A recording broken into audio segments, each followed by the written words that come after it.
Course.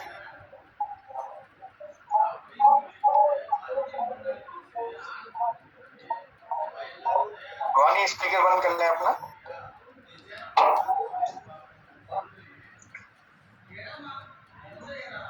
भाई हेमंत कल कहाँ थे? क्यों हेमू?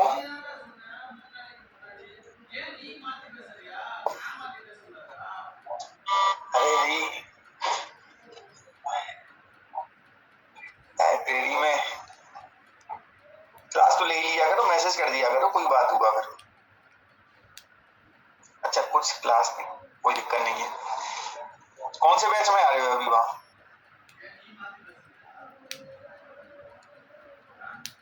चलो कोई बात नहीं। अच्छा 4.0 तो होने वाली है उसकी, तो वही नहीं लगो खत्म।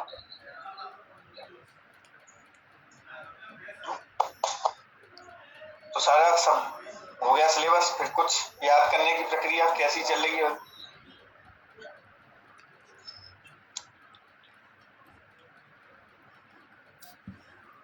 क्यों हेमू?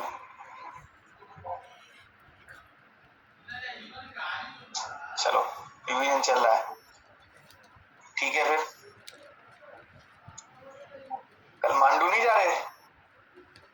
मांडू जा रहे हैं लोग सब, पता तो चली गया होगा।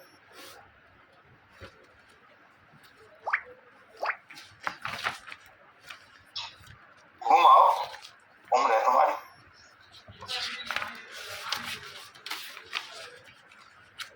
चलिए काजल, काजल, हेमंत, पुष्मिता, रोहानी, अभी जो जितने लोग हैं उतने ही हम शुरू कर लेते, ठीक है? फिर लेट हो जाते हैं। अभी तक किसी को कोई दिक्कत आ रही हो? समझ में आ रहा है क्या लिखना है, कैसे लिखना है? क्या हेमंत समझ में आ रहा है? रोहानी आप ज्यादा लिखो। देखो आपकी जो समझ में आई मुझे, अभी आपके सब्जेक्ट हुए नहीं है पूरे, आपने सही से पढ़े नहीं है, इसलिए वो आंसर राइटिंग में फ्लो नहीं आ रहा है। सही है क्या?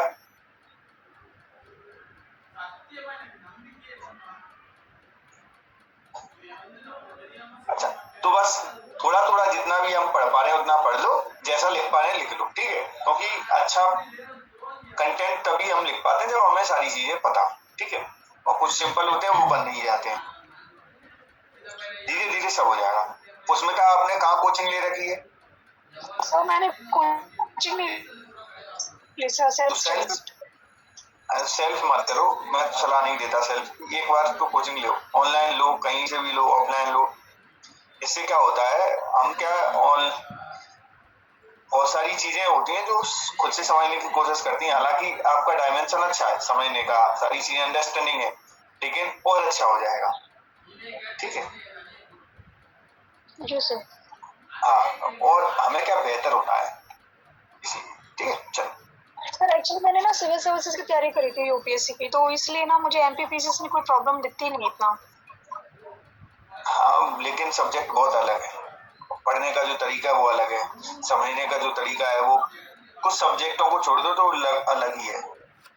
और एमपीपीएससी के सब्जेक्ट बहुत सारे अलग है, मेंस का हम देखेंगे तो अलग है, वो आपकी अंडरस्टैंडिंग में दिखती है, यूपीएससी झलकती है, क्योंकि जिस तरीके से आपके पास डायमेंशन है वो सामान्य एमपीपीएससी वालों के पास नहीं रहते। लेकिन बहुत सारे सब्जेक्ट हैं जो हमें अलग से पढ़ने पड़ेंगे, ठीक है? इसलिए जी सर, मैं जरूर इस पे शामिल सोचूंगी। सोचना, ठीक है?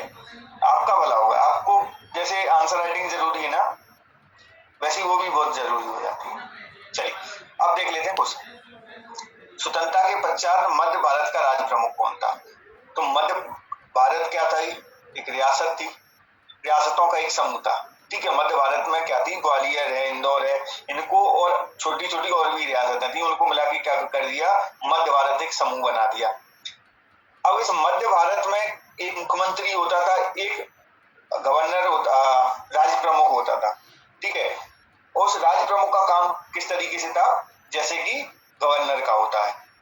तो राज्य प्रमुख उस समय पे कौन बने? जीवाजी राव सिंधिया बने, क्योंकि सिंधिया डायनेस्टी ज्यादा बड़ी थी। और उप राज्य प्रमुख कौन बने? यशवंत राव होलकर बने। अब इनमें लड़ाई भी होती थी बार बार कि भाई राजधानी क्या होगी, तो उन्होंने क्या कर दिया, भाई ग्रीष्मकालीन जो राजधानी रहेगी वो इंदौर रहेगी और शीतकालीन राजधानी जो रहेगी वो ग्वालियर रहेगी। तो इस तरीके से 2 राजधानियां बनी, ठीक है। अगर स्वतंत्रता पश्चात भोपाल राज्यों के किस समूह में रखा गया? इस सेक्शन से इसी तरीके के फैक्चुअल ही पूछे जाने की संभावना है।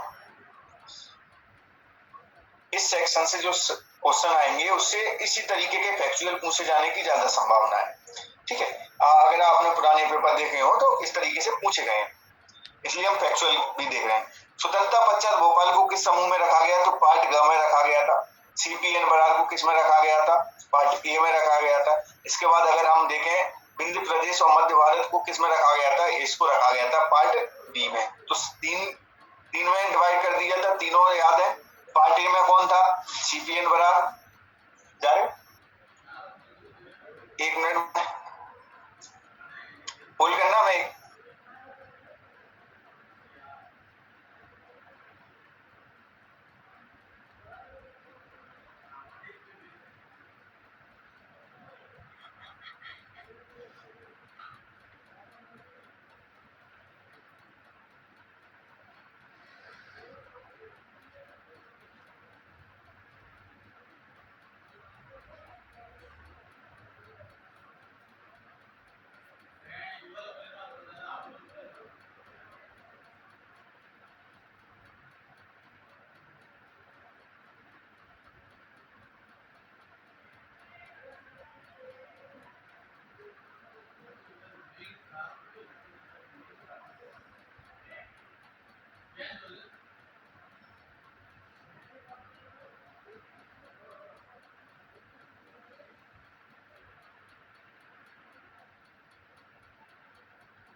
चलिए देखें आंसर। पार्ट ए में क्या था? आवाज आ रही है सभी को? आवाज आ रही है सभी को? जी सर। पार्ट ए में सीपी बरार, पार्ट बी में मध्य भारत और विंध्य प्रदेश, और पार्ट सी में भोपाल, ठीक है। ये क्वेश्चन आ सकता है, प्री के लिए भी है और मेंस के लिए भी है। 7वें संविधान संशोधन का मध्य प्रदेश पर क्या प्रभाव पड़ा? भाई पहली बात तो यही कि निर्माण भी मध्य प्रदेश का किससे हुआ? 7वें संविधान संशोधन द्वारा हुआ। इसमें कहा गया कि भाई जितने भी पार्ट बने हुए हैं वो समाप्त कर दिए जाएंगे। फिर इसमें ही निर्धारित किया गया कि लोकसभा में सीटें कितनी होंगी, राज्यसभा में सीटें कितनी होंगी, और फिर संविधान क्या, ठीक है, ये इसी में निर्धारित हुआ। इसके बाद इसमें कहा गया कि जो एक राज्य है उसके मतलब किसी 2 राज्यों का किसी राज्य का अगर कोई राज्यपाल है वो किसी अन्य राज्य का भी राज्यपाल हो सकता है, ठीक है। तो ये सब बातें किस में कही गई? 7वें संविधान संशोधन में कही गई। लेकिन मध्य प्रदेश पर प्रभाव क्या था कि लोकसभा की सीटों वगैरह का निर्धारण किया गया, राज्यों के लिए का भी राज्यों में सीटों का निर्धारण होगा, और 7वें संविधान संशोधन के प्रावधानों के आधार पर मध्य प्रदेश का गठन किया, तीनों श्रेणियों को समाप्त किया। ये सामान्य तौर पर हम क्या देख सकते हैं? प्रभाव देख सकते हैं। मुख्यमंत्री बनने हेतु योग्यता, तो एक सामान्य विधायक की जो योग्यता होती है वही मुख्यमंत्री बनने के लिए आवश्यक होती है। तो विधायक की क्या योग्यता है? पहली बात तो यह है कि आयु कितनी होनी चाहिए? 25 वर्ष होनी चाहिए। राज्यसभा के लिए आयु क्या है और राष्ट्रपति और के लिए कितनी है? बताइए, कौन बताएगा? राज्यसभा के लिए कितनी है? 30। और लोकसभा के लिए 25। 25। इसके बाद अगर हम बात करें राष्ट्रपति की तो कितनी है? 35।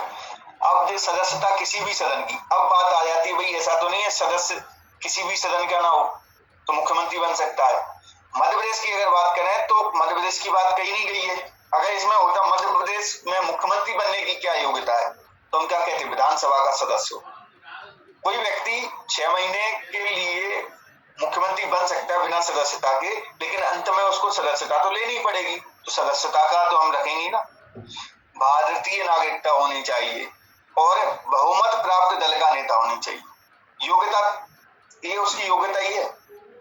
ऐसा कोई व्यक्ति मुख्यमंत्री बन सकता है क्या जिसपे बहुमति ना हो? बहुत सारे, ऐसा नहीं है कि बहुमत केवल एक दल का हो, संगठन का भी एक नेता हो सकता है। जैसे यूपीए वगैरह, एनडीए वगैरह बने हैं, इनका भी अगर एक लीडर बना लेते हैं ये तो इसका भी है, लेकिन क्या होता है? नेता जरूर होता है वो बहुमत का। ठीक है, तो बहुमत का नेता होना चाहिए। समझ में आया? अब भैया अनुच्छेद 170 क्या है? तो राज्य विधानसभा की संरचना संबंधी प्रावधान इसमें दिए गए। प्रावधान अधिकतम संख्या कितनी हो सकती है सदस्यों की? 500 हो सकती है और प्रत्येक राज्य जो है प्रादेशिक निर्वाचन क्षेत्रों में विभाजित होगा। और न्यूनतम संख्या कितनी है? न्यूनतम कितनी हो सकती है? कौन बताएगा? 60। तो भाई ऐसा है, मिजोरम की 40 क्यों है? गोवा की 40 क्यों है?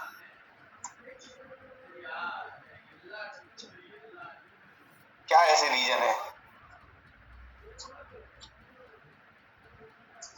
इनकी कैसे हो गई? इसका मतलब संविधान में क्या किए हुए हैं? नहीं, संविधान में इनके लिए स्पेशल प्रोविजन किए हुए हैं। ठीक है, इनके लिए अलग से एक्ट लाए गए हैं, तो संविधान में प्रावधान कर दिया गया। ठीक है, वर्तमान मंत्रिमंडल में राजस्व मंत्री कौन है? तो मेंस में ये पूछ, मंत्रिमंडल दिया हुआ है इस यूनिट में, तो हो सकता है मंत्रिमंडल से किसी व्यक्ति का नाम भी पूछ ले। तो ये मंत्रिमंडल की जो सूची है उसको याद रख लें। कुछ मुख्यमंत्री होते हैं, जैसे कैलाश विजयवर्गीय है, नगरीय विकास मंत्री है, ठीक है, और संसदीय कार्य मंत्री है। प्रहलाद पटेल है, पंचायत ग्रामीण विकास मंत्री है। राकेश सिंह जो है लोक निर्माण विभाग के हैं, पीडब्ल्यूडी के। श्री करण वर्मा, ये कौन है? राजस्व मंत्री। हमारा उत्तर क्या होगा? श्री करण वर्मा। ठीक है, क्लियर है? अगर मंत्री आ जाए तो सीधे नाम लिख देंगे श्री करण वर्मा, हमारा हो गया उत्तर। अब है कैबिनेट मंत्री। कैबिनेट मंत्री कोई नहीं, मंत्री परिषद में ही क्या होते हैं? सबसे उच्च स्तर के मंत्री होते हैं। मंत्री परिषद में कितने तरीके के मंत्री आते हैं? एक तो कैबिनेट मंत्री आते हैं जो क्या होते हैं? प्रमुख विभागों के मुखिया होते हैं। दूसरी बात, यही नीति निर्माण करते हैं, यही डिसीजन लेते हैं अंतिम। ठीक है, तीसरा कि इनकी संख्या जो है वो कैसी होती है? मंत्री परिषद के 1/3 के बराबर होती है लगभग। तो 3 पॉइंट याद रख लो। मंत्री परिषद किस किस से मिलकर बनी होती है? 3 तरीके के मंत्री होते हैं। एक तो हम कह रहे हैं कि कैबिनेट मंत्री है, एक स्वतंत्र प्रभार मंत्री होते हैं, और एक उप मंत्री होते हैं जो कैबिनेट मंत्री होते हैं, उन्हीं के सहायक के रूप में कार्य करते हैं। अब एक बात बताइए, हमारे इस समय पर जो अनुराग ठाकुर हैं वो किस कैटेगरी में आते हैं? हम समझ जाएंगे क्लियर। Sir sports ministry? नहीं, अभी वो वित्त मंत्री हैं, लेकिन वित्त कौन से मंत्री हैं? उप मंत्री। निर्मला सीतारमण के सहायक के रूप में कार्य करते हैं। स्वयं डिसीजन नहीं ले सकते, स्वयं विभाग के मुखिया नहीं है। वित्त विभाग के मुखिया कौन है? निर्मला सीतारमण। वो क्या है? केवल सहायक है। तो उप मंत्री का जो दर्जा होता है वो कैबिनेट मंत्री के सहायक के लिए होता है। ठीक है। तो 3 कैटेगरी हमने देख ली। कैबिनेट होता है, एक स्वतंत्र प्रभार मंत्री होते हैं, ठीक है, और एक होते हैं उप मंत्री, ठीक है। तो कैबिनेट मंत्रिपरिषद में सबसे उच्च स्तर के मंत्री हैं। संख्या सामान्यतः मंत्रिपरिषद की 1/3 होती है और विशेष महत्वपूर्ण निर्णय भी लेते हैं और विभागों के मुखिया। मंत्रिमंडल की बैठक होती है सबसे ज्यादा, और जो सीएम है या फिर पीएम है वो मंत्रिमंडल की बैठक में ही निर्णय लेते हैं सारे। कोई योजना हो, नीति निर्माण हो, सब मंत्रिमंडल की बैठकों में होते हैं, ठीक है। मंत्रिपरिषद की बैठकें बहुत ही कम होती हैं। अब मध्य प्रदेश के निर्माण के 50 जिलों के निर्माण का क्रम। इसका मतलब 2003 में बना, फिर 8 में बना, फिर 13 में, फिर 18 में, फिर 23 में। आपको एक क्रोनोलॉजी तो समझ में आई गई होगी। ये चुनाव की वर्ष है। मध्य प्रदेश में हमेशा जो जिले बने हैं 2000 के बाद में चुनावी वर्ष में बने हैं, क्योंकि उस समय पे नेताओं को क्या चाहिए, वोट चाहिए। तो सरकार के पास एक अच्छा हथियार होता है कि स्थानीय लोगों की मांग क्या होती है, जिला की, वो जिला बना दो, वो हमें वोट दे देंगे, ठीक है। तो 2003 में बुरहानपुर, अनूपपुर, अशोकनगर बनाए गए। 2008 में अलीराजपुर और सिंगरौली बनाए गए। 2013 में आगरमालवा बनाया गया। 2018 में निवाड़ी। 2023 में 3 जिले मऊगंज, पांडुरा और मैयर। अभी वर्तमान में कितने जिले हैं? 55 है, ठीक है। क्लियर है? चलिए, अनुच्छेद 215 क्या है? अनुच्छेद 215 है उच्च न्यायालय से संबंधित अनुच्छेद है, पहली बार। और प्रावधान क्या करता है कि उच्च न्यायालय अभिलेख न्यायालय होगा और अवमानना के लिए दंड की शक्ति होगी। अभिलेख न्यायालय का मतलब होता है कि इसके जितने भी निर्णय होंगे वो अधीनस्थ न्यायालय एक साक्ष्य के रूप में लेंगे। अगर कह दिया कि इस घटना में ये चीज होगी तो हम क्या करेंगे, उसको साक्ष्य की तरह पेश कर सकते हैं। साहब ये ऐसा कहा गया, आपको करना पड़ेगा। सेशन कोर्ट जो होगा उसको पालन करेगा। ये अगर हम हाई कोर्ट की बात कर रहे हैं। अवमानना के लिए दंड। अवमानना क्या है? अवमानना एक होती है डांडिक, एक होती है सिविल। डांडिक में यह है कि न्यायालय के किसी भी कार्य को रोकना। न्यायालय ने आदेश दिया कि मकान गिरा दो, आप आ गए और आपने मना कर दिया, मैं नहीं गिरने दूंगा, मैं लठैत ले आया, तो वो क्या हो जाएगी? डांडिक अवमानना, क्योंकि न्यायालय के निर्णय को हम नहीं मान रहे, ठीक है। ये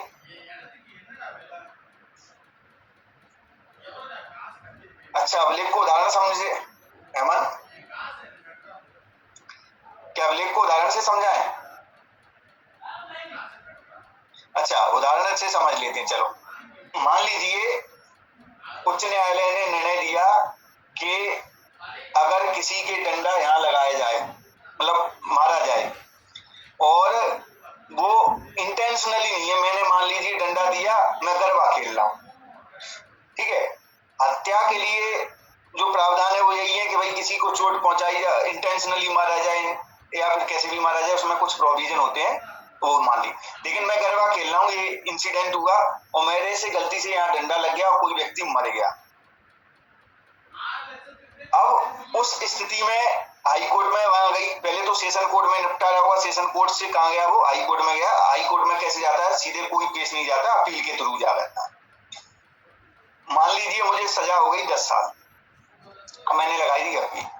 हाई कोर्ट ने उस पर विचार किया कि भाई क्या मेरा इंटेंशन था, मेंसिडिया कहते हैं आपराधिक माइंड, आपराधिक बुद्धि, ठीक है। तो क्या मेरा मानने का इंटेंशन था? तो साहब नहीं था, मैं तो गलती से मार दिया। तो हाई कोर्ट कहेगा कि ऐसी स्थिति में मानने का कोई उसका इरादा था ही नहीं, वो तो अचानक हुआ। तो ऐसी स्थिति जब भी बनेगी, ऐसी स्थिति में उसको 1 साल की सजा दी जाती है। अब ऐसी कोई अन्य घटना हो गई भाई, उसमें भी वो कोई गरबा खेल रहा था व्यक्ति, उसकी गलती से उसने क्या कर दिया, किसी के यहाँ लग गई, वो मर गया।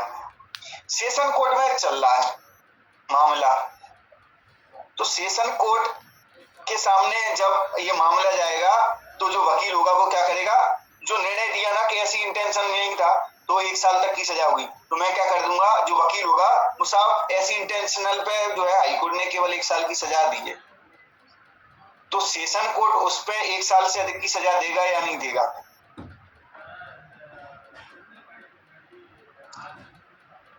बताइए, नहीं देगा।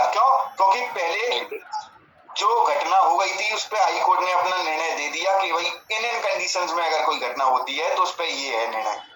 वही निर्णय साक्ष्य के तौर पर रखा जाएगा। साथ 1 साल से ज्यादा की आप मत दो, क्योंकि हाई कोर्ट इस पर पहले ही विचार कर चुका है ऐसी घटना पर। ठीक है, समझ में आया? अब हम क्लियर है?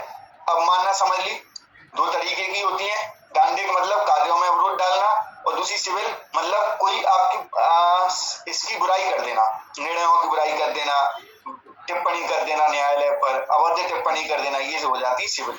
तो दांडिक के लिए 6 महीने तक की आईएएस सजा होती है, और सिविल में वो कोई फाइन वगैरह लगा सकता है, रोक लगा सकता है, जो भी आपको, जैसे न्यूज़पेपर है ऐसी कोई कार्य, अगर न्यूज़पेपर को छापता है तो सिविल में जाएगा वो, तो हो सकता है इस पर कोई रेस्ट्रिक्शंस लगा दे। ठीक है, ये सब चीजें हो। समझ में आया ये दांडिक और अवमानना समझ में आया, अभिलेख समझ में आया सबको? चलिए, अब छत्तीसगढ़ के रूप में मध्य प्रदेश का बंटवारा कब हुआ? कब हुआ भाई? 1 नवंबर 2000 को हुआ। मध्य प्रदेश में तब 45 जिले थे। ठीक है, याद रखना, और 9 संभाग थे।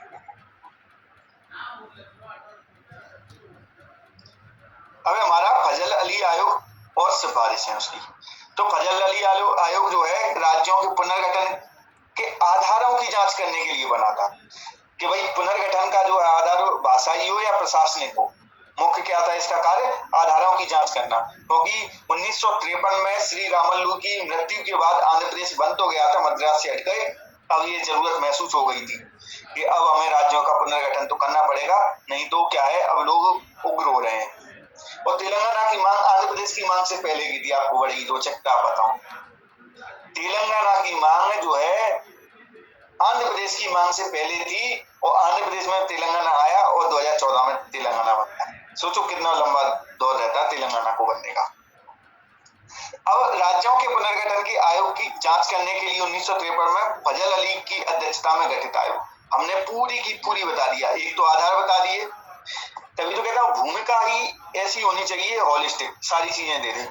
जांच का बता दिए, कब हुआ, अध्यक्ष कौन थे, सब बता दिया। अब भाई सिफारिशें क्या थी? तो राज्यों का गठन भाषाई आधार पर, लेकिन प्रशासनिक आधार भी ध्यान में रखे जाए। इन्होंने मान ली कि भाई भाषा के आधार पर ही हम राज्यों का गठन करें, लेकिन प्रशासन को भी ध्यान में रखेंगे। यदि केवल भाषा के आधार पर गठन किया होता तो गुजराती भाषा क्षेत्र था, जो बंबई का मुख्य क्षेत्र था, वो कैसा था, मराठी क्षेत्र था, और बंबई राज्य हुआ करता था। 1960 में दोनों अलग हुए। इसका मतलब उन्होंने केवल भाषा को नहीं माना, अन्य आधार को भी माना, वो था प्रशासन। 4 स्तरीय जो वर्गीकरण बटे हुए थे 1947 में, 4 स्तर के बनाए गए राज्य, ए बी सी डी में अंडमान निकोबार को रखा गया था, सारे समाप्त किए जाए। ठीक है, केंद्र शासित प्रदेश और राज्य 2 ही बनाए जाए। अब इन्होंने कहा 16 राज्य बने और 3 केंद्र शासित प्रदेश बने। तो बताइए राज्य कितने बने थे, कितने राज्य बनाए थे? 14 राज्य और 6 14 राज्य। तो भाई इन्होंने ऐसा कौन सा राज्य बनाने की रिकमेंडेशन दी थी? उन्होंने गुजरात और महाराष्ट्र को अलग अलग करने की बात कही थी। एक मुझे ध्यान नहीं आ रहा है कौन सा था, लेकिन एक उन्होंने कहा, लेकिन सरकार ने बहुत मानी नहीं। और उसके पीछे बहुत विवाद भी था कि गुजरात क्षेत्र के लोग कह रहे थे बंबई हमें आए, जो बंबई पहले पूरा होता था प्रदेश, जो टेरिटरी है पूरी जो है प्रांत होता था, बंबई प्रदेश होता था। लेकिन मुंबई जो है, बंबई जो एक क्षेत्र था, शहर था, उसकी मांग दोनों करते थे कि महाराष्ट्र में जो वाले क्षेत्र थे वो भी करते थे कि अगर अलग होता है तो हमें दिया जाए, और गुजरात वाले भी करते थे क्योंकि व्यापारिक केंद्र था सबसे बड़ा। सेम मांग जो है गुजरात, हरियाणा और पंजाब में भी देखी गई, चंडीगढ़। तो क्या किया बंटवारे समय, भैया तुम दोनों को ही चंडीगढ़ मिलेगा, आधा आधा बांट लो। ठीक है, लेकिन बंबई के संबंध में ऐसा कर नहीं सकते थे। ठीक है, समझ में आया क्यों नहीं हो पाया था अलग उस समय पे? क्योंकि महाराष्ट्र के भी नेता बहुत ज्यादा उग्र थे और गुजरात के भी, तो उन्होंने बंटवारा किया ही नहीं, उसको थोड़े समय के लिए टाल दिया। क्लियर, समझ में आ गया विवाद क्या था? चलो, अब रियासतों से जो राज प्रमुख संबंधी समझौते थे वो समाप्त हो गए भाई। सभी जो हस्ताक्षर किए थे रियासतों के राजाओं ने, वो क्या कहा था कि साहब इनको राज्य प्रमुख बनाया जाएगा। इन्होंने कहा कि ऐसी कुछ मत रखो, बहुत दिक्कत हो जाएगी, वो समाप्त हो भी गए। एक भाग था, भाग 9,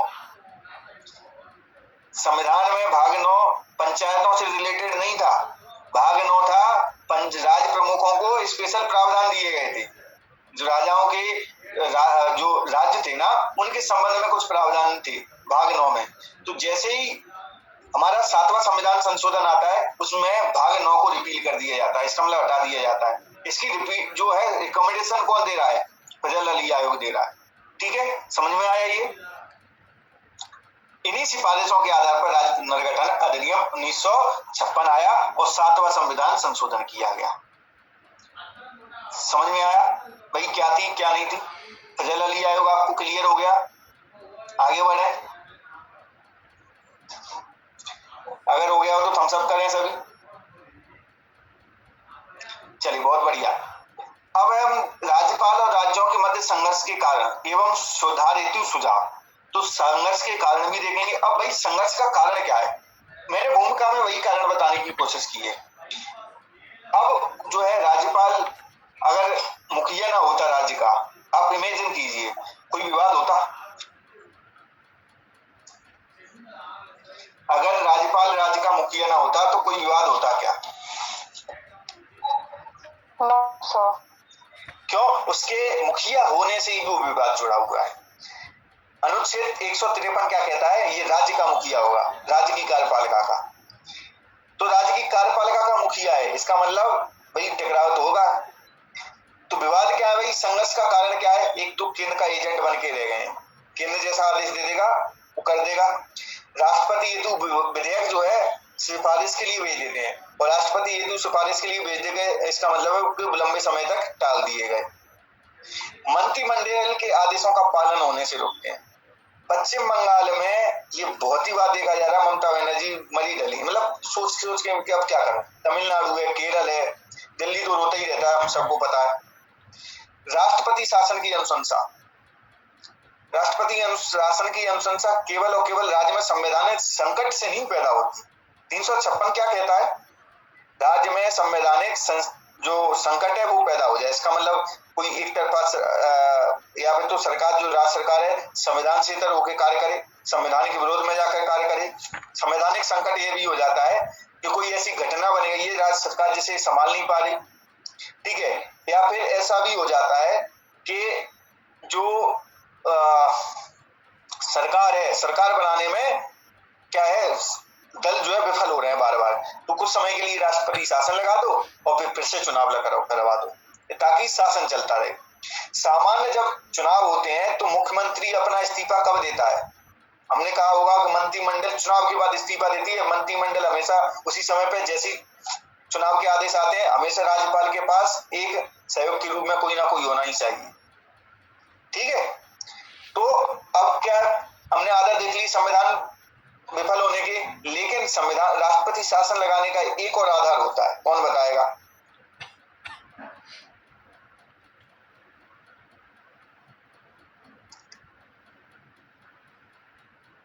किसी ने पढ़ा है? चलिए अनुच्छेद 365 का नाम सुना है?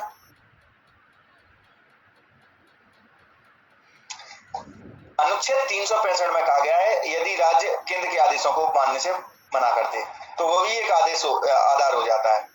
अब इसकी रिकमेंडेशन भी राज्यपाल ही दे देता है कि भाई केंद्र जो के आदेशों का केंद्र पालन करवाने के लिए ही तो राज्यपाल को रखे हुए है कि हमारे आदेश जो है पालन होते रहे।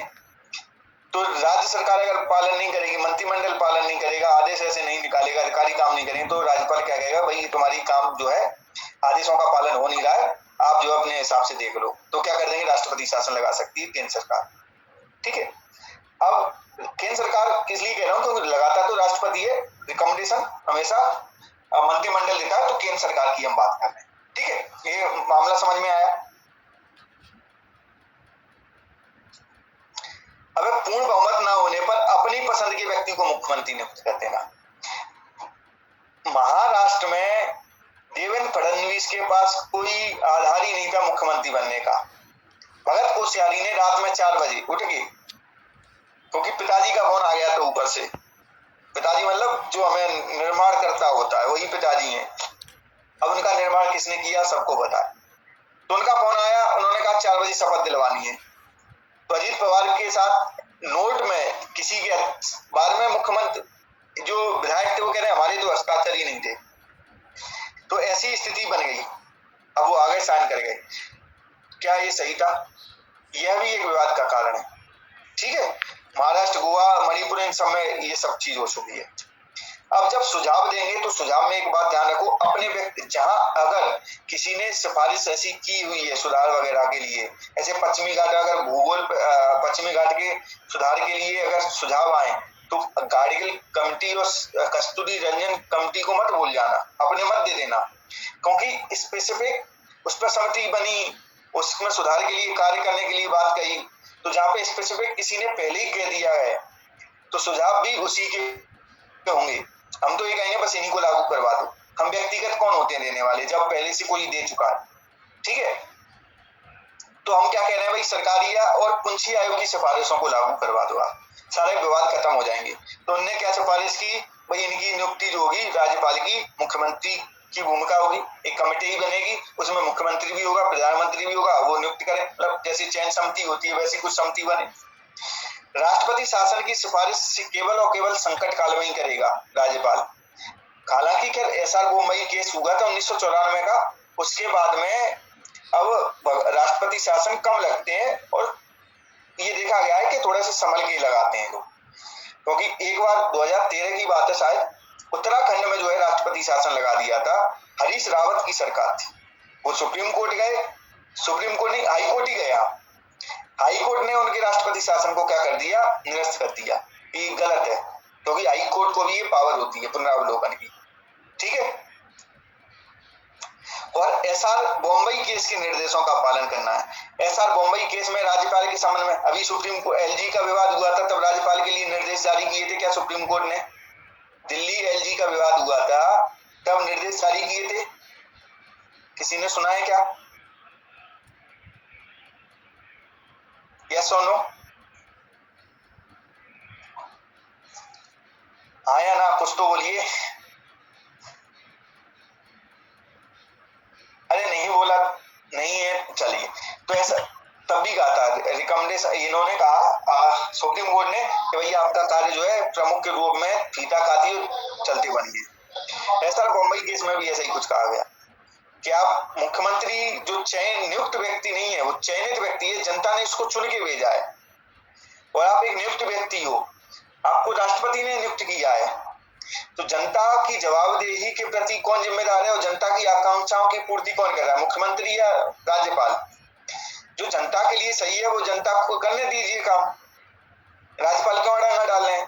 तो यही बात इसमें कही गई थी, आपकी जो है सीमित भूमिका है। तो हम कह देंगे एसआर बॉम्बई जो केस है उसके निर्देशों का पालन हो, हमने कुछ नहीं किया, सब कुछ कर दिया। सुझाव में कैसे दिए, अपने व्यक्तिगत दिए या फिर किसी के सुझाव दे दिए।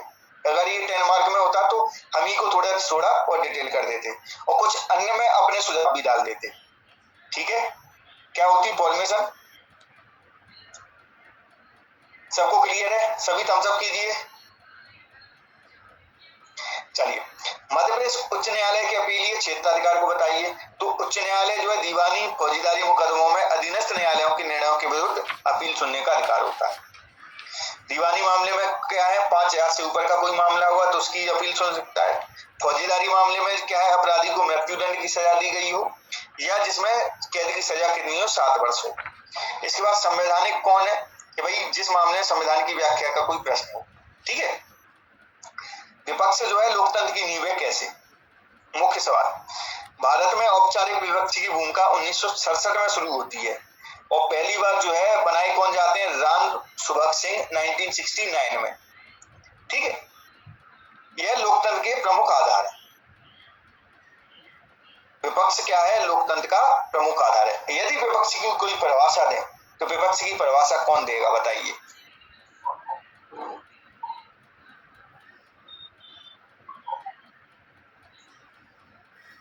विपक्ष क्या है? Second largest party in the house. नहीं, 10%। देखो परिभाषा मैं बता दे रहा हूँ, परिभाषा लिख लो, नोट कर लो भले। जिसे सदन में 10% सदन की सदन संख्या होती है उसका 10% प्राप्त हो और जो सरकार में भागीदार ना हो। सेकेंड लार्जेस्ट पार्टी सरकार में भागीदार होगी तो विपक्ष बनेगी? नहीं बनेगी ना। तो जिसे सदन की संख्या का 10% सदस्य हो जिसके पास और जो सरकार में भागीदार ना हो, ठीक है, दो कंडीशंस होती हैं तभी वो विपक्ष बन सकता है। सेकेंड लार्जेस्ट पार्टी को हम कह देते हैं कि भाई वो विपक्ष सरकार में भागीदार नहीं होती है, लेकिन ऐसा नहीं है। त्रिशंकु सरकार जब बनती है तो जो सेकेंड लार्जेस्ट पार्टी होती है वो सरकार में भागीदार हो जाती है। महाराष्ट्र में क्या देखा गया, बिहार में क्या देखा गया, समझ में आया मैं क्या कह रहा हूं? सेकेंड लार्जेस्ट पार्टी एक ही आधार नहीं है, आधार क्या है, वो सरकार में भागीदार ना हो और 10% सदन के सदस्य हो उसके पास। क्लियर है? हमारे यहाँ यही है। अब भाई ये भूमिका क्या निभाता है, कैसे भूमिका है इसकी? तो सरकार के कार्यों और नीति और कार्यक्रमों की एक तो जांच करता है, दूसरा सरकार को अनौपचारिक दबाव बना, औपचारिक दबाव नहीं बनाता, अनौपचारिक, ठीक है, ऐसा नहीं है। औपचारिक में तो औपचारिक दबाव का मतलब है कि वो विपक्ष के निर्देशों या विपक्ष ने कह दिया उसको करने के लिए क्या हो, बंधा हुआ हो। औपचारिक दबाव बनाएगा कौन बनाएगा? राज्यपाल बता सकता है भैया आप ये करिए सरकार पे, क्योंकि सरकार जो है क्या है, कार्यपालिका है और कार्यपालिका का मुखिया कौन है? राज्यपाल है, ठीक है। हालांकि जो है राज्यपाल अकेले कार्य नहीं करता, अपने स्वयं विवेक से कार्य नहीं करता।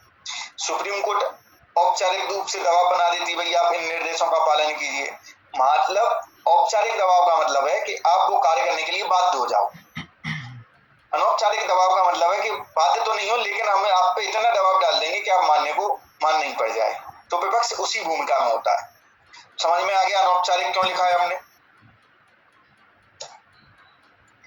सभी को समझ में आया? चलिए, सरकार को एक वैकल्पिक रूप प्रदान करता है, ऐसा नहीं है सरकार गिर गई तो दूसरी किसे बनाए, तो विपक्ष होता है कि लाओ हम बनेंगे, ऐसा होता भी है, कई स्टेटों में होता है। जनता को राजनीतिक रूप से जागरूक बनाता है। देखिए एक चीज और समझो, जनता को राजनीतिक रूप से सरकार बनाएगी या विपक्ष बनाएगा?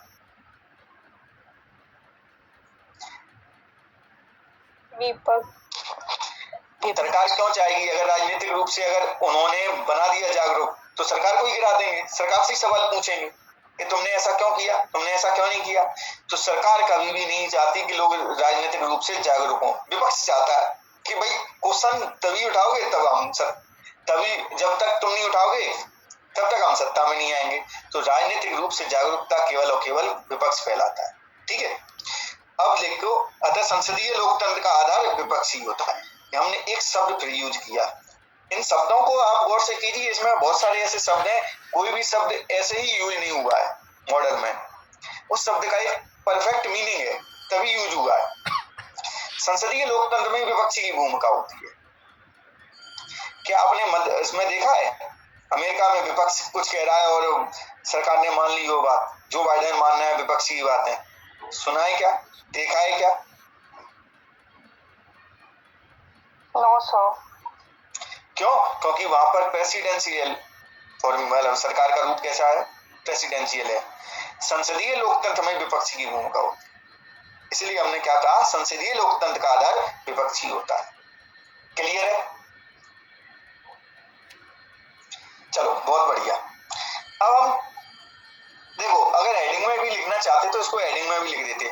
तो जांच करता होता है, नीतियों वगैरह की जांच करता है, यही तो जांच करता है कि सही है कि नहीं है, सही रूप से लागू हो रही है नहीं हो रही है, और नहीं हो रही होगी तो विधानसभा में भी क्या कह देगा, नहीं ये गलत है, ऐसा हो रहा है, जनता के सामने कह देगा। जवाबदेही तय करता है सरकार की कि तुम जवाब दो बार बार, नहीं तो इस्तीफा दो। ये जवाबदेही तो है।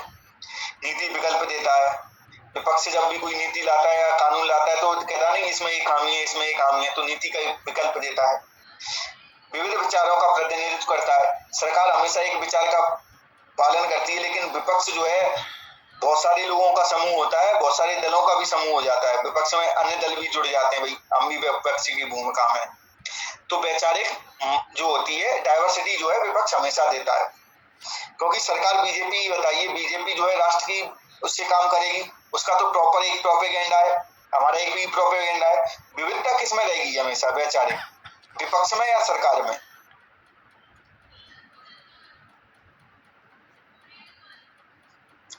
वैचारिक विविधता किस में रहेगी हमेशा, विपक्ष में, सरकार में नहीं। ठीक है, तो जनता को राजनीतिक रूप से जागरूक बनाता है। इस तरीके से हम हेडिंग बनाकर भी कर सकते थे और उदाहरण दे सकते थे, जैसे ऐसे जब भी आए क्वेश्चन तो जैसे हेडिंग डाली। अब हम क्या करते हैं, जांच करता, हम कहेंगे कि यह नीतियों की जांच करता है। जांचकर्ता का वही मीनिंग है, तो हम जैसे लगा के लिख देंगे, जैसे कानूनों की जांच। ठीक है, जैसे लगा के लिखेंगे, हेडिंग को रिपीट नहीं करेंगे, वह चाहे वो 10 मार्क हो चाहे 7 मार्क हो। समझ में आई ये बात? हम क्या रिपीट कर देते हैं उसी शब्द को, जो क्या है वही बात तो हमने पहले ही हेडिंग में कह दी, फिर आप क्यों लिख रहे हो? अब मध्य प्रदेश विधानसभा के प्रमुख पदाधिकारियों की जानकारी देते हुए इसके कार्य लिखिए। तो आप इसके कार्य में किसके कार्य लिखें, विधानसभा के या पदाधिकारियों के?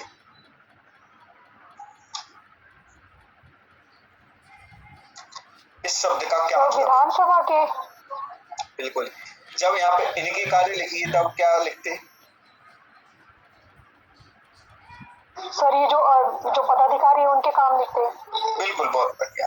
शब्दों को ध्यान से पढ़ना। ठीक है, अब मध्य प्रदेश विधानसभा की स्थापना अनुच्छेद 170 के अनुसार हुई है, जो राज्य की सर्वोच्च विधायी संस्था है। मध्य प्रदेश विधानसभा के प्रमुख पदाधिकारी है। संरचना में बताई गई है अनुच्छेद 170 में, इसीलिए हम कहते हैं विधानसभा का जो है गठन इसी के अनुसार होता है। पदाधिकारी इसके 3 ही होते हैं, अध्यक्ष, उपाध्यक्ष और राज्यपाल। भाई अध्यक्ष का, अब इसमें क्या है, प्रमुख पदाधिकारियों की जानकारी दीजिए। तो हम यहाँ पे तो पदाधिकारियों की जानकारी अध्यक्ष ऐसे टेबल बना के दे सकते थे, यहाँ पे अध्यक्ष लिखकर इस क्वेश्चन को आप ही लिखोगे, मैं बता रहा हूँ, ऐसे लिख सकते थे। ठीक है, ऐसे भी देख। अब इसमें क्या क्या लिखेंगे, तो भाई इसकी संवैधानिक जानकारी कहाँ मिलती है, संविधान में कहाँ जानकारी मिलती है, और इसकी नियुक्ति कौन करता है, और तीसरा इसके कार्य क्या होते हैं। 3 चीजें ही तो बताएंगे पदाधिकारियों के बारे में। तो अध्यक्ष की जो कार्य है वो क्या है, सदन की कार्रवाई करना, सदन को संचालित करना, सदन में अनुशासन बनाए रखना। ठीक है, ये सदन क्या है, अध्यक्ष के कार्य है। पदाधिकारी के रूप में उपाध्यक्ष के क्या कार्य है, अध्यक्ष की अनुपस्थिति में सदन की कार्रवाई संचालित करना, और सारी शक्तियां वही होंगी उपाध्यक्ष की जो अध्यक्ष को प्राप्त होती हैं। अब भाई राज्यपाल को हमने पदाधिकारी क्यों माना है, अब इसका जवाब कौन देगा?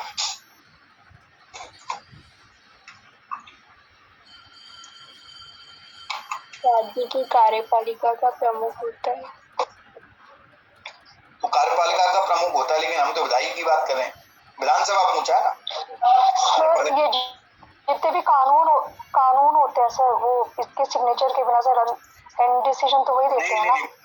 पदाधिकारी का कार्य जो है परमिशन देना, वो ये नहीं है, पदाधिकारी के रूप में संचालित करना।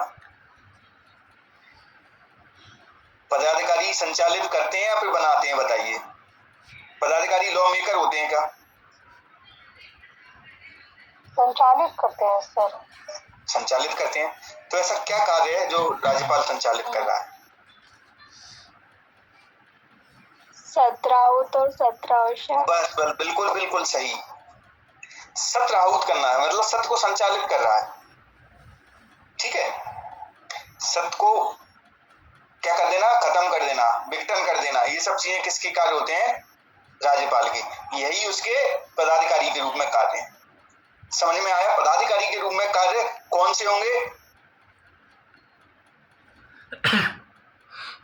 कौन से होंगे भाई?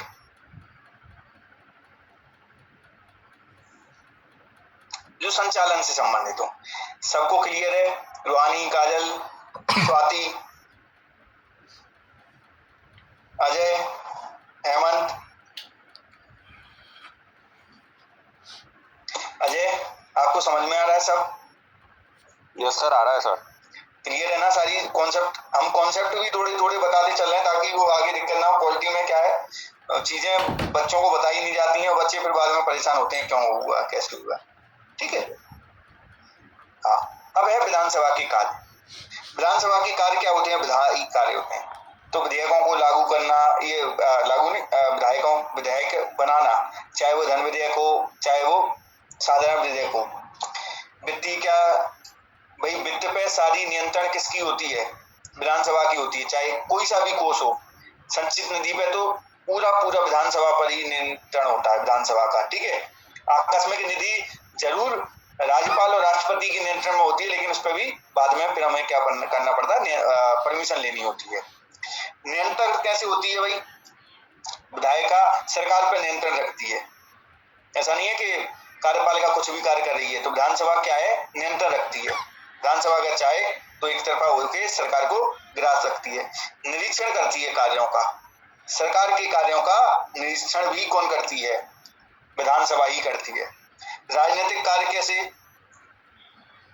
भाई नियुक्ति वगैरह कर देना, ठीक है, मुख्यमंत्री के रूप में, ये सब नियुक्ति कौन होती है? विधानसभा में ही होती है। विधानसभा के सदन के नेता ही करते हैं, ठीक है। दांडिक कैसे? जो भी मंत्री वगैरह ऐसी कोई कार्रवाई कर देता है तो उस पर क्या दांडिक कार्रवाई भी होती है। और दूसरी ये भी है कि एक उदाहरण था, अभी ध्यान आएगा मुझे तो मैं बताऊंगा, ठीक है। कार्यकारी कार्य है उसके। कार्यकारी कार्य कैसे,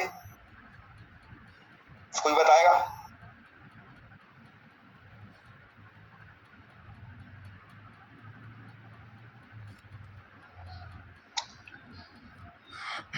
कार्यकारी कार्य कैसे? अरे भाई अपने ही कार्यों के संचालन के लिए वो नियुक्ति करती है। किसकी नियुक्ति करती है? अध्यक्ष उपाध्यक्ष, ठीक है। अन्य क्या है इसके भाई? संशोधन। संशोधन कैसे? संविधान संशोधन जो होगा तो उसमें राज्य की विधानसभा से परमिशन ली जाती है, आदेश कुछ, लेकिन कुछ विशेष मामलों में 368 में कुछ कहा भी गया है कि इन मामलों में जो संघीय मामले होंगे उनमें संशोधन में भागीदार होती है। चुनावी अपने ही कुछ लोगों का चुनाव करती है, जैसे अध्यक्ष के रूप में, उपाध्यक्ष के रूप में, विधानसभा के कार्य है। ये समझ में आया? अगर आए हो तो सभी को आया,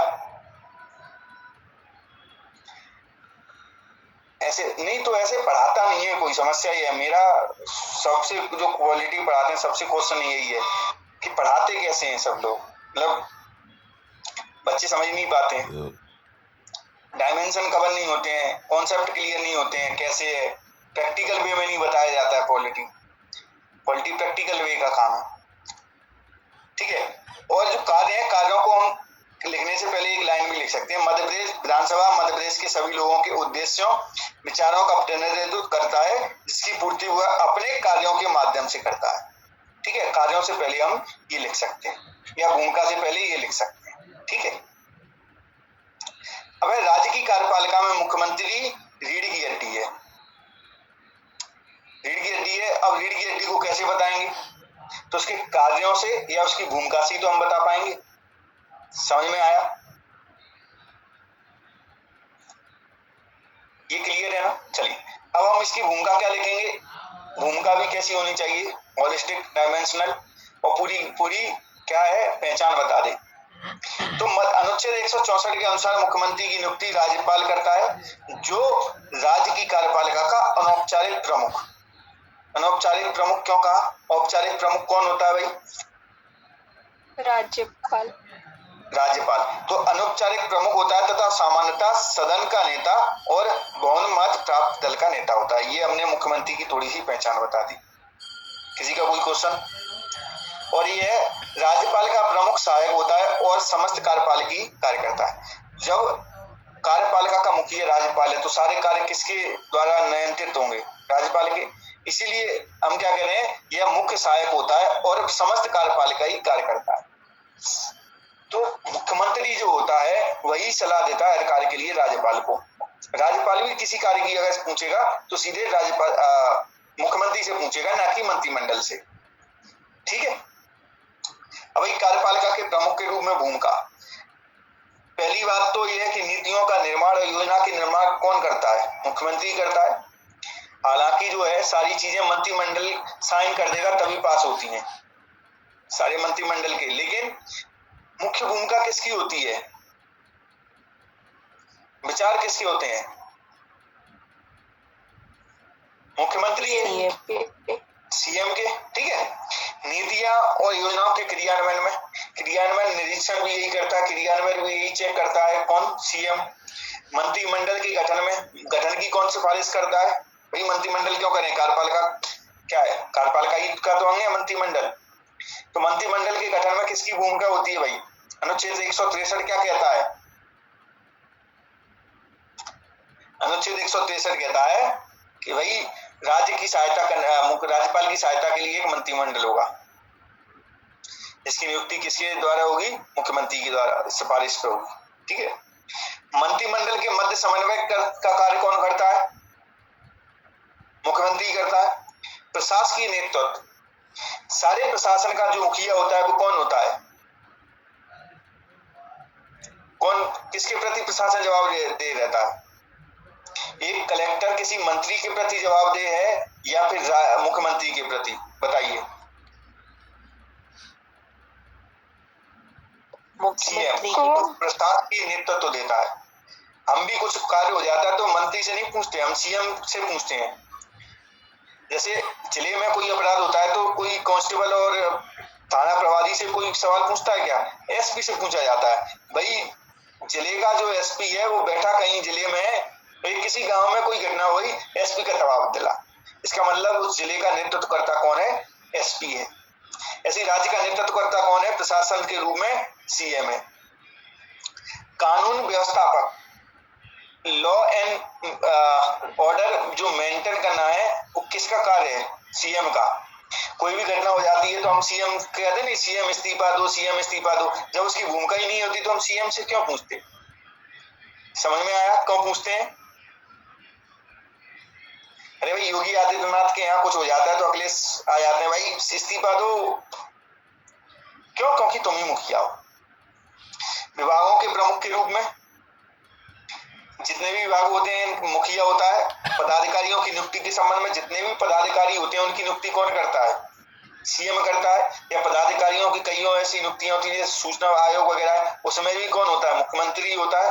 चयन समिति वगैरह में कितने भी सचिव वगैरह होंगे, रिकमेंडेशन कौन करेगा? राज्यपाल के साइन जरूर होंगे लेकिन कौन रिकमेंडेशन करेगा? सीएम।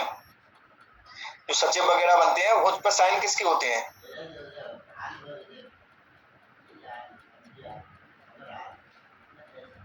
अरे भाई बताओ ना किसके होते हैं?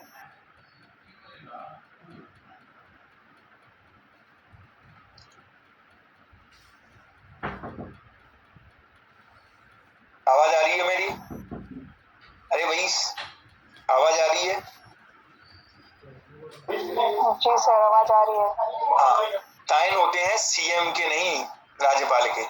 राज्यपाल ही कार्यपालिका का मुखिया होता है। इसलिए जितनी भी नियुक्ति वगैरह होती है ना, सबकी नियुक्ति कौन करता है? राज्यपाल करता है। सीएम तो रिकमेंडेशन देता है, और लेकिन सीएम जिसकी रिकमेंडेशन नहीं भेजेगा राज्यपाल उसकी नियुक्ति नहीं कर सकता। ठीक है। विभिन्न संस्थानों के सदस्य के मुखिया के रूप में या फिर सदस्य के रूप में नीति आयोग का जो गवर्निंग काउंसिल जो होती है जिसमें जीएसटीएन वगैरह ये सब चीजें, इनमें कौन भागीदार होता है? जीएसटी में तो खैर वित्त मंत्री होता है।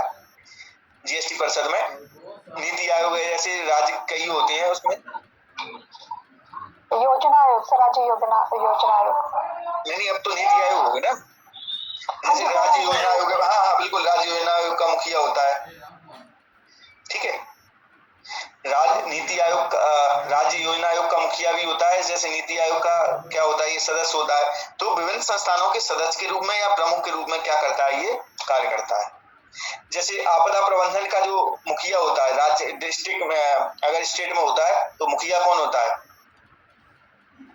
तो सीएम होते हैं। सीएम होता है। तो ये लिख दिया, ये कार्यपालिका की तो कार्य है उसके, प्रबंधित करना सारी चीजें। कार्यपालिका का क्या कार्य होता है? प्रबंधन करना, क्रियान्वयन करना। विधायिका का क्या कार्य होता है? केवल और केवल कानून बनाना। न्यायपालिका का क्या कार्य होता है? न्याय देना। ठीक है। लेकिन सबसे बड़ी भूमिका में कौन होती है? कार्यपालिका होती है। अब इसका निष्कर्ष कौन देगा? निष्कर्ष मुझे बहुत अच्छा चाहिए। कौन देगा इसका निष्कर्ष? मैंने सोचा है बहुत बढ़िया। बताइए कौन देगा?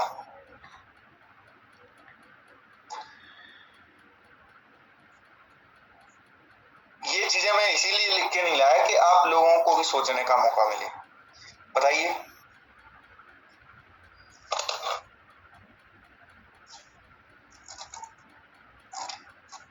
अरे हाँ ना कुछ तो बोलिए। हेमंत, हेमंत, पूजा,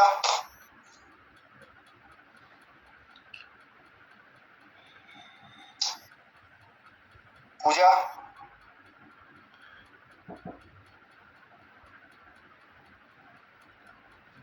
अरे सीएम भूमिका निभाता है, ये तो साधारण हो गया ना। हम कह रहे कि हमारी निष्कर्ष और भूमिका, जो भूमिका होगी वो डायमेंशनल होगी, सारी चीजें बता देगी, और निष्कर्ष जो होगा वो ऐसा होगा कि रोचकता पैदा कर देगा, डायमेंशनल होगा, वो भी जुड़ाव महसूस करेगा, अन्य चीजों से भी जुड़ाव महसूस करेगा। पूजा,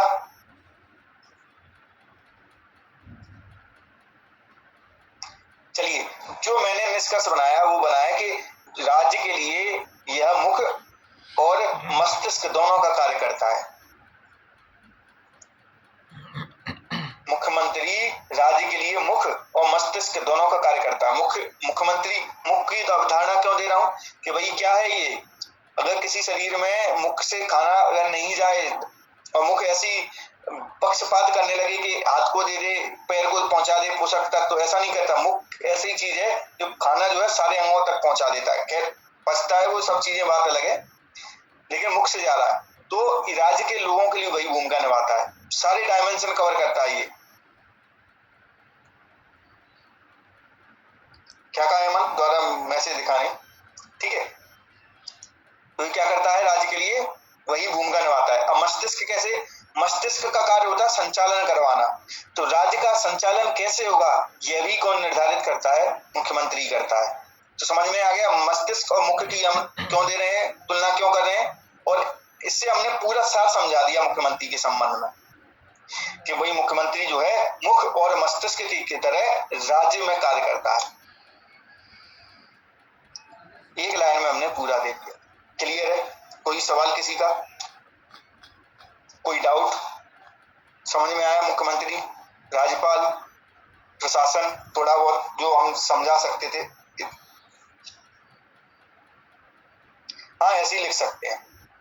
हेमंत समझ में आया? काजल, स्वाति, पूजा, तो यही तरीका समझाने का पॉलिटी का सही है। समझ में आ रही है पॉलिटी?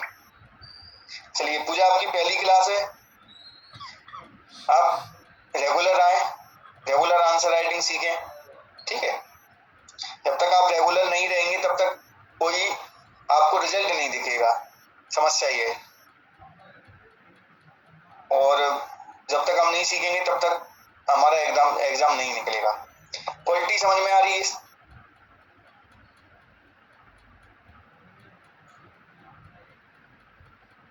चलिए बहुत बढ़िया, तो फिर मिलते हैं कल। अभी पवन सर की क्लास है, ठीक है, तो उसको लेना है जरूर सभी को। पूजा आपको भी लेना, आपकी पहली क्लास है। आप पॉलिटी के नोट्स मेरे पास अभी पर्सनल बने नहीं है, लेकिन मैं बनाऊंगा, अभी बना रहा हूँ, काम कर रहा हूँ, क्योंकि एक धीरे धीरे क्लास भी लूंगा पॉलिटी की। मैंने कहा ना कि आपको पॉलिटी सारे सब्जेक्ट की क्लास भी दी जाएगी, ठीक है, तो इस पर काम जारी है। चलिए मिलते हैं कल। Good night. Thank you sir, good night. Good night.